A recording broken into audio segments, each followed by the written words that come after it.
Bonjour à tous et bienvenue dans cette nouvelle vidéo. Alors oui, je sais, ça fait 2 semaines que j'ai pas fait de vidéo et que je me suis légèrement absenté. Mais honnêtement, j'avais pas d'idée de vidéo. Voilà, en fait, j'avais encore des vidéos réception achat à vous faire et ça m'a un petit peu agacé de tout le temps vous fournir le même contenu sur la chaîne. Parce qu'au final, c'est limite une chaîne que je pourrais renommer Ikirio Achat Manga. Voilà, clairement. Alors ça se trouve, ça ne vous dérange pas du tout et vous vous en foutez d'avoir des achats manga tous les dimanches.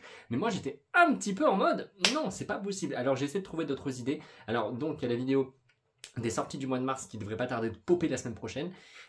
Et là, j'ai pensé vous faire une vidéo lecture manga parce que j'ai pas mal de choses à vous présenter. D'ailleurs, pas que des mangas, parce qu'il y a du webtoon, il y a du manga, il y a du roman, et il y a même une BD. Voilà, écoutez, autant vous parler de plein de choses, parce que ça se trouve, ça peut peut-être vous intéresser. N'oubliez pas de me suivre sur mon Instagram Ikirio, donc le nouveau, parce que l'ancien a été supprimé à cause d'un piratage, etc. Nanana. Et parce qu'en fait, je parle souvent de mes lectures en story, comme ça vous pouvez suivre un peu plus en direct ce que je lis en ce moment. Et vous avez déjà un petit avis dessus, parce que je fais souvent des petits avis express. Voilà. Et je pense qu'après, je vais enchaîner sur le filmage, tout à fait, oui, le tournage d'une vidéo achat, parce que oui, j'ai quand même pas mal de petites choses à vous montrer, des choses que j'ai reçues d'un éditeur avec lequel je suis en partenariat à partir de maintenant, mais ça, je vous en parlerai dans ma prochaine vidéo. Et puis j'ai quasiment reçu que des partenariats en fait, j'ai pas acheté. Est-ce que j'ai acheté quelque chose? Non, je vais acheter des romans, mais ça sera que la semaine prochaine. Peut-être que la vidéo achat va peut-être un petit peu attendre quand même. Bref, en tout cas, aujourd'hui, je vous parle de mes lectures, et c'est parti, parce que j'ai pas mal de choses à vous présenter. Let's go! Alors, où je vais bien pouvoir poser tout ça? Eh bien écoutez, je vais y poser là. Eh bien écoutez, en vrai, pas de prise de tête, je vais y prendre dans l'ordre d'apparition de l'appli que j'ai déjà créé. Alors, let's go. Le premier tome, c'est Funeral Concerto de chez Nazca Edition. C'est un one-shot, non c'est terminé en un tome, donc ça déjà c'est cool. Je vous montre vite fait les dessins, avant de vous parler un petit peu du tome en lui-même, de son histoire. De son histoire. Oula. Oh, ça, je vais y mettre là, sinon ça va me casser les pépettes. Voilà. Je vous montre un petit peu les dessins. C'est vendu au prix de 9,50 € et c'était une lecture assez cool, mais sans plus. Voilà. En fait, on va suivre Lin Chu Shang, qui va quitter l'université, sa maison familiale, et qui va, en fait, en gros, elle va être à la recherche d'un travail et elle va commencer à travailler dans des pompes funèbres. Elle va travailler pour un directeur de pompes funèbres. Et en gros, on va un petit peu, la voir dans son travail de tous les jours, en connaître un petit peu plus sur tout ce qui est funérailles, etc., comment on s'occupe des corps, tout ça. Et le fait également de récupérer les corps chez eux, oui, parce que c'est elle qui va récupérer les corps directement, enfin elle et son patron et d'autres membres des pompes funèbres qui vont directement récupérer le cadavre lorsqu'il est décédé. Voilà. Donc il y a quelques petits exemples. Et bref, donc on va apprendre pas mal de petites choses un petit peu sur les activités des pompes funèbres, comment ça marche, comment est-ce qu'on s'occupe des corps, comment on récupère les corps, ce qu'on en fait, comment on informe la famille, bref, ce genre de choses-là. C'est un manga qui est hyper méga humain parce que ça parle des liens humains, des liens dans la mort, donc forcément dans ces moments où l'humain doit être vraiment le plus proche possible des autres, on doit être tous proches des uns des autres parce que la mort est une épreuve assez douloureuse et je me suis un peu fait chier. Voilà, clairement je me suis un peu fait chier. C'est sympa, en vrai ça se lit bien, c'est sympa, mais c'est pas un énorme coup de cœur non plus. J'ai bien aimé en apprendre un peu plus sur les pompes funèbres. Je vais essayer de vous retrouver quelque chose de très sympa. Si jamais je le retrouve, forcément je vais mettre 40 ans à le retrouver maintenant ce bordel. C'était le protocole funéraire. Voilà, ça par exemple j'ai trouvé ça super intéressant. Et pareil, à la fin du tome, on a pas mal de petites choses à lire en supplément. Sur pas mal de choses sur la vie, sur la mort, et on a aussi un petit extra. Bref, c'est assez sympathique, mais comme je vous l'ai dit, c'est pas un énorme coup de cœur non plus. Déjà, j'avais un peu de mal avec les dessins. Et au final, dans l'histoire, il ne se passe rien parce qu'on va suivre la vie de cette jeune fille qui s'appelle déjà comment? Qui s'appelle Lynn. Et c'est tout. Voilà. Donc après, je trouvais ça intéressant parce qu'il y a eu pas mal de... Comment ne pas vous spoiler? En gros, au moment où il va se passer quelque chose et notre Lynn va devoir nouer des liens avec quelqu'un et ça va être vraiment très très compliqué pour elle parce qu'il ne faut pas non plus qu'elle s'attache trop à cette personne pour certaines raisons, et j'ai trouvé ça assez sympa, assez beau, mais c'est pas un coup de cœur de l'année. Voilà, j'étais content de le lire, content de le découvrir. La couverture est vraiment incroyable, d'ailleurs l'édition en elle-même est vraiment hyper belle, j'ai adoré, c'est hyper soigné.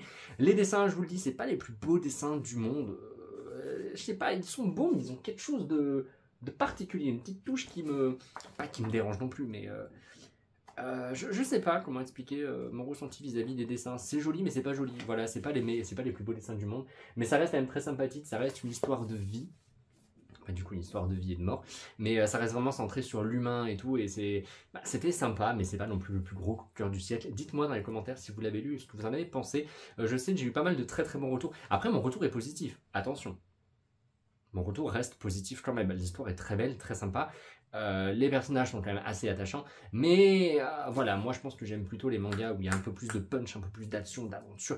Et là, il n'y a pas d'action, il n'y a pas d'aventure. C'est la vie classique. Donc on peut pas en demander plus. Et c'est peut-être pour ça que je me suis un petit peu fait chier au bout d'un moment. Mais dites-moi un petit peu ce que vous en avez pensé, vous. Ensuite, il s'agit d'un roman. J'ai terminé La Reine sans royaume de Holly Black. Voilà. J'ai lu 2 livres de Holly Black en très peu de temps. Autant vous dire qu'il y en a un, je ne vais pas être très gentil avec. La Reine sans royaume. Donc enfin, je termine la trilogie du Prince captif. Je ne sais même plus comment elle s'appelle cette trilogie. Parce que c'est jamais vraiment marqué sur les bouquins. Je crois que c'est Le Peuple de l'air. Voilà, dans la série Le Peuple de l'air. J'ai beaucoup aimé Le Prince cruel, j'avais beaucoup aimé Le Roi maléfique et du coup La Reine sans royaume. C'est très sympa comme trilogie, mais je vous avoue que quand j'ai fermé le livre, j'avais été un peu déçu sur la fin. Il se passe pas mal de choses, notamment une chose qui m'a vraiment surpris. J'ai été hyper étonné de voir ça, parce que ça sort un peu de nulle part. J'ai quand même trouvé ça très très très sympa pour ceux qui ont déjà lu.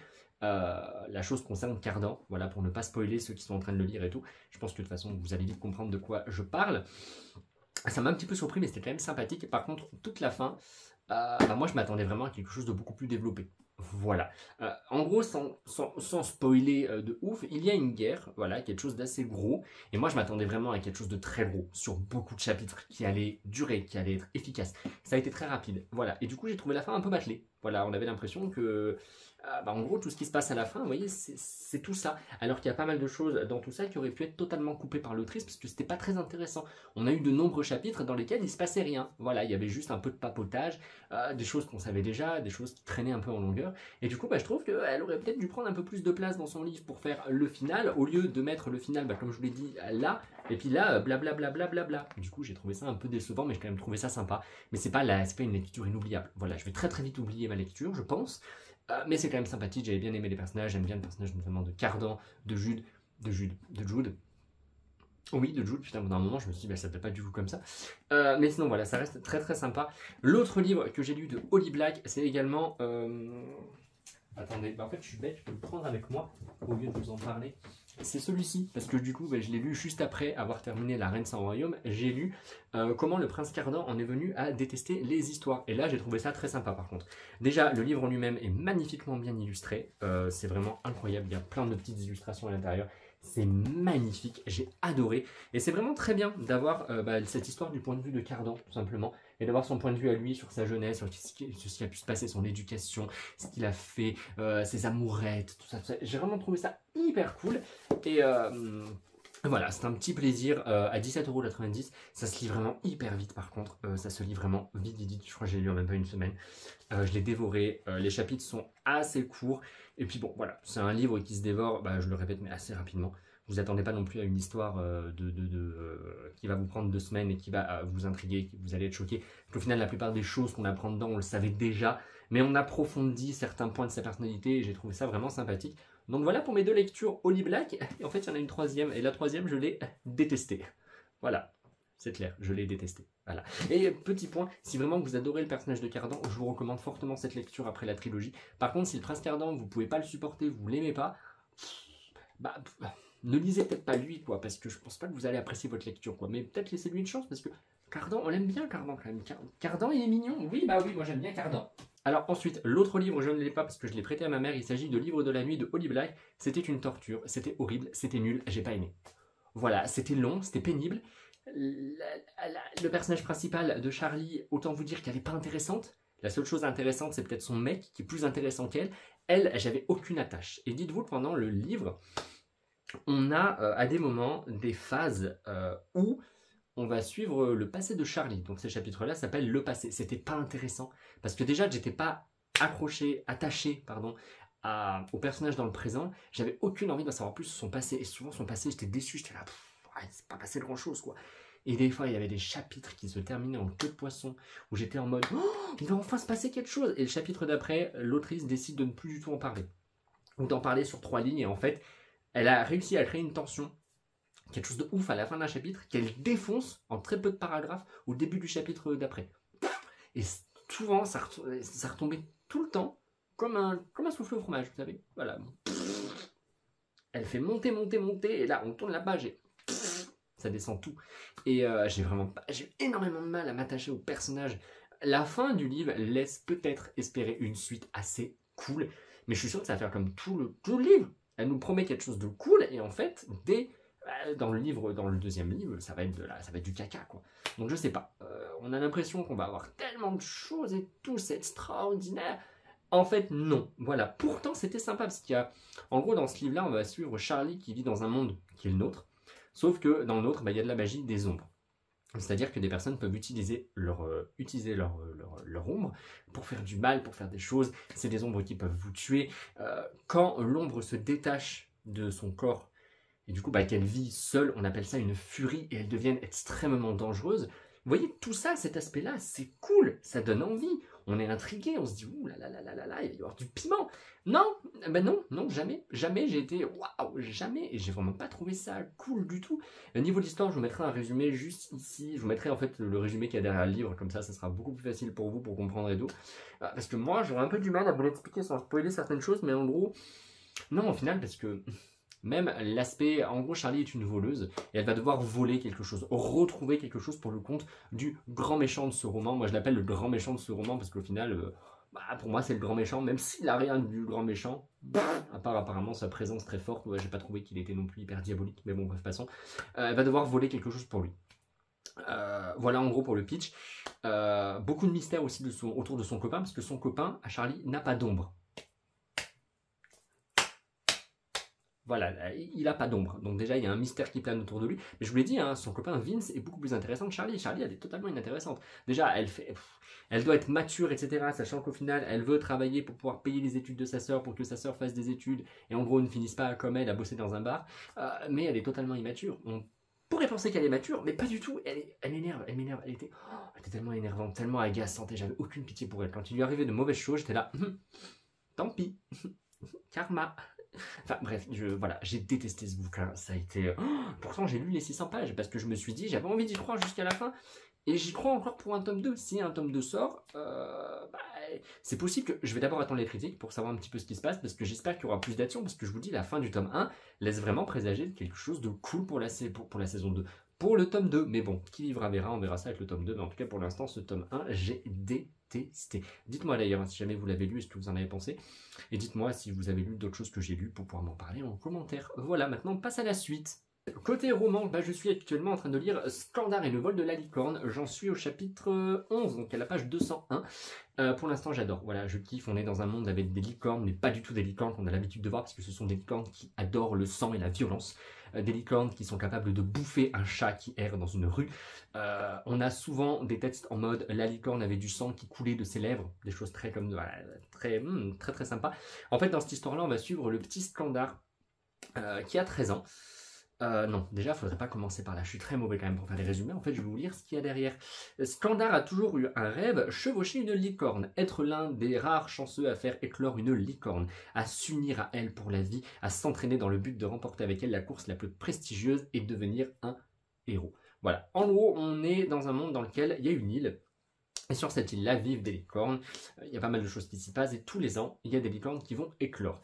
Sauf que malheureusement, il n'y a pas tout le temps un maître. Donc sur cette île-là, ils n'ont pas assez de population pour s'occuper de ces licornes. En gros, quand un œuf va éclore, il faut qu'un enfant de 13 ans se présente devant cet œuf pour que la licorne adopte cette personne et que les deux soient liés par un lien, si vous voulez.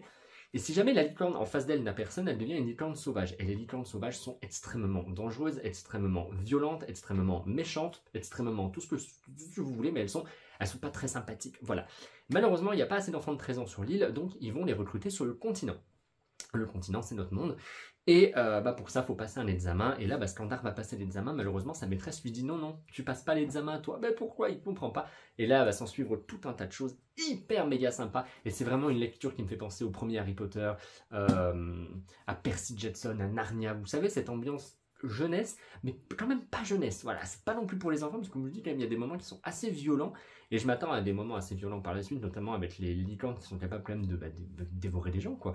Clairement, à un moment, pendant un entraînement, il y a quelqu'un qui va leur dire si jamais vous saignez devant une licorne, votre licorne ne vous attaquera pas. Par contre, les licornes de vos camarades risquent de se jeter sur vous pour vous bouffer. Voilà, donc ouais, c'est des licornes hyper sympas et j'aime beaucoup comment on revisite la licorne alors qu'on a l'habitude de l'imaginer comme un être hyper mignon, adorable, sur lequel on a envie de chevaucher pour voler dans le ciel, alors qu'en fait, bah, celles-ci, elles ont qu'une envie, c'est de vous bouffer. Voilà, bref, j'ai trouvé ça hyper cool. Le tome 2 sort d'ailleurs au mois de mai, c'est ce qui m'a un petit peu poussé à enchaîner la lecture de ce tome 1. Et pour l'instant, j'adore. Après, en même temps, le livre de la nuit, c'était pas très compliqué, vous allez me dire.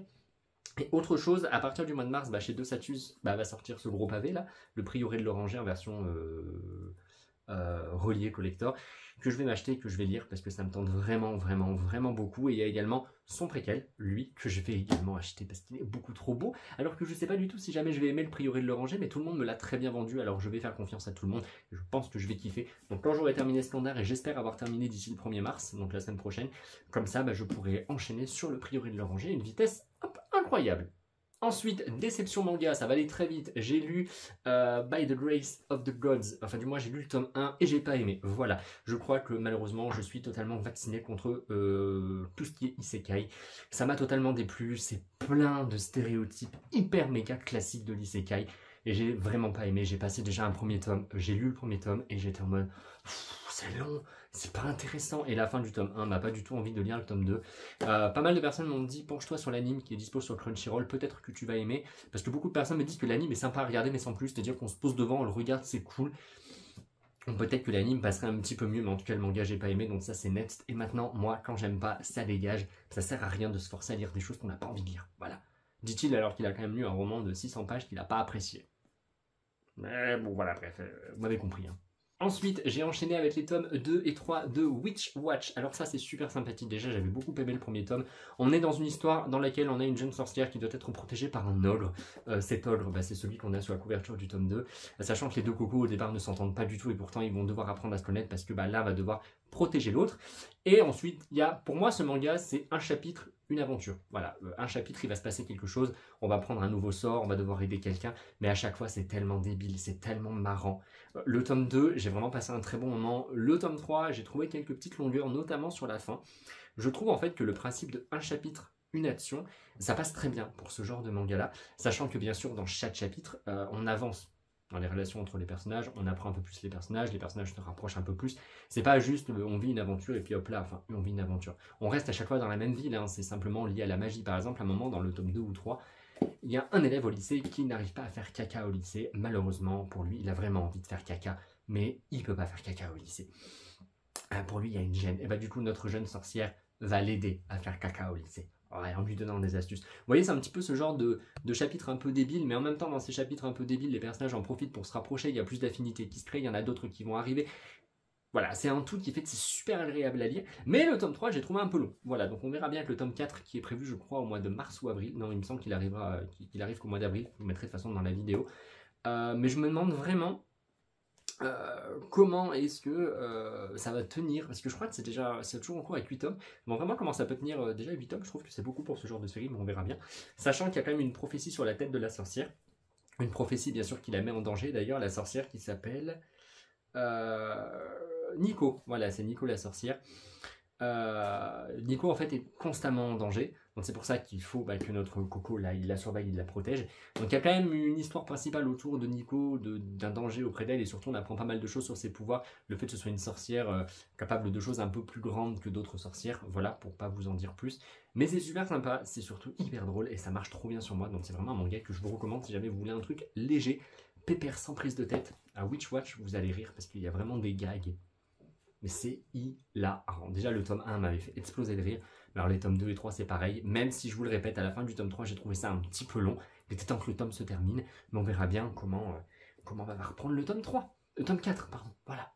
Ensuite, j'ai également lu la nouveauté de chez Crunchyroll, Gigantis. C'est par le dessinateur de Terraform Mars. Pour l'histoire, on va suivre Gen, qui est un lycéen qui vit paisiblement avec sa famille sur l'île de Tsushima au large du Japon, lorsque de terrifiantes créatures mutantes apparaissent et déciment la population. Il se cache avec sa sœur, abandonné par le gouvernement et terré dans des bunkers. Les rescapés sont isolés du reste du monde. Ceux qui ont réchappé aux griffes des mutants portent désormais en eux l'alien qui a mis l'humanité à genoux, mais aussi la solution pour reconquérir leur propre planète. J'ai vraiment trouvé ça super sympa. C'est hyper bourrin, il y a de très bons combats. Il y a vraiment des scènes qui sont dégueulasses, vraiment. Mais j'ai trouvé ça très prenant. Pourtant, d'habitude, je suis pas très fan de tout ce qui est invasion alien et tout. Mais là, j'ai vraiment trouvé ça génial. Et je pense qu'il y a vraiment le côté survival qui va ressurgir dans les prochains tomes et qui promet vraiment quelque chose de cool. Le design des créatures par l'alien. Déjà, comment les choses commencent. Comment, on va dire, tout le monde se contamine petit à petit. Comment cette bestiole, elle arrive à muter plusieurs choses en même temps. J'ai trouvé ça immonde, mais tellement sympa à suivre. Et bien sûr, notre personnage principal a quelque chose en plus. Ah, pas spoiler, hein, mais il a quelque chose en plus. Et j'ai vraiment trouvé ça hyper agréable, hyper cool. Les mutations, elles sont dégueulasses, tout aussi dégueulasses les unes que les autres. Vraiment, mais c'est vraiment très très très très bon. Je sais pas du tout quand va sortir le tome 2, ni même si c'est toujours en cours, si c'est terminé, j'en sais rien. Donc je vous mettrai tout ça dans la description, mais pour moi ça peut être une série vraiment très très très efficace. Maintenant on passe à un webtoon. Alors ce webtoon, j'avoue que quand j'ai vu... En fait, j'ai d'abord vu passer sur Instagram, tout le monde en parlait en positif, en disant « Waouh, c'est incroyable, c'est trop bien, c'est trop bien ». Et je m'étais dit « Bon allez, il faut que je me lance ». Il s'agit du tome 1 de Seule la mort attend la vilaine. Donc le tome 2 pour l'instant n'a pas encore de date, mais vous pouvez retrouver les chapitres sur Dailytoon, je crois que c'est ça l'application. Il me semble que c'est Dailytoon, l'application sur laquelle on peut retrouver les chapitres, mais du coup il faut payer pour voir les... Enfin il me semble que... je crois qu'on a certains épisodes qui sont encore gratuits, là ça va de l'épisode 1 à 18, dans ce premier tome. Il me semble qu'il y a certains épisodes qui sont encore gratuits après ça. Enfin, peut-être que je me trompe. Mais bon, en tout cas, le tome 2 est prévu pour prochainement, mais j'ai hâte qu'il sorte parce que j'ai vraiment adoré ce premier tome. Côté de l'histoire, en fait, on va suivre... Ah, par contre, il faut mettre son prénom parce que je me rappelle pas trop. En gros, il y a un jeu à la mode qui vient de sortir et nous, on va suivre une jeune femme qui va totalement tomber amoureuse de jeu et qui va y passer sa nuit. Puis elle va s'endormir et elle va se réveiller dans le jeu. Voilà. En fait, je suis un petit peu en train de bugger parce que le scénario, c'est ça, mais c'est quand même expédié un petit peu. Mais bon, au final, la chose la plus importante à retenir, parce que je vais quand même pas vous spoiler le début, parce qu'elle se retrouve pas forcément dans le jeu de cette façon-là, même si c'est par cette façon-là qu'elle se retrouve dans le jeu, mais elle fait quelque chose avant, mais je veux pas du tout vous spoiler parce que c'est pas marqué derrière, ça serait un petit peu con. Mais en gros, elle va se retrouver dans le jeu-là, et au début, quand elle va se retrouver dans le jeu-là, elle ne pourra pas prendre la parole parce que ce sont des jeux dans lesquels vous avez des choix qui s'affichent, vous devez choisir les choix et la personne parle après. Donc par exemple, je sais pas moi, il y a un homme en face de vous qui va vous dire vous voulez une baguette? Et là vous aurez le choix oui, non, va te faire foutre, non, j'aime pas le pain, oui, et puis je te frapperai avec. Tu vois, voilà. Je sais pas du tout pourquoi j'ai mis des choix comme ça. Et là vous devez choisir un choix, donc elle n'est pas libre de parler et de dire ce qu'elle veut.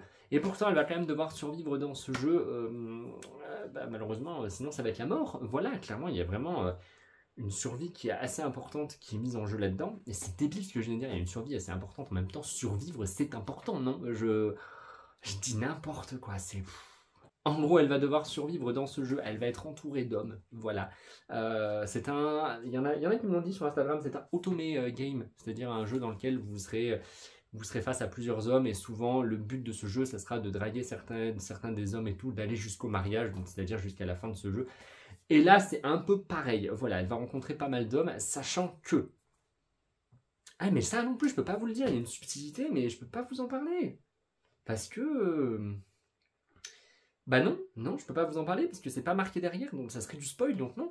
Je peux pas vous parler d'une subtilité. Bref, j'ai adoré ce tome 1. C'est hyper sympa, il y a pas mal de suspense, il y a de très très bonnes surprises, il y a de bonnes révélations. Les personnages sont hyper badass, et moi qui me disais le côté romantique, mignon à l'eau de rose, ça va me saouler, et non, j'ai adoré. Donc voilà, vraiment un manga un webtoon que je vous recommande à 100%. Dites-moi d'ailleurs si vous l'avez lu. C'est vraiment dommage parce que je peux pas vous parler de certaines subtilités, mais comme c'est pas marqué derrière, ça serait du coup du spoil.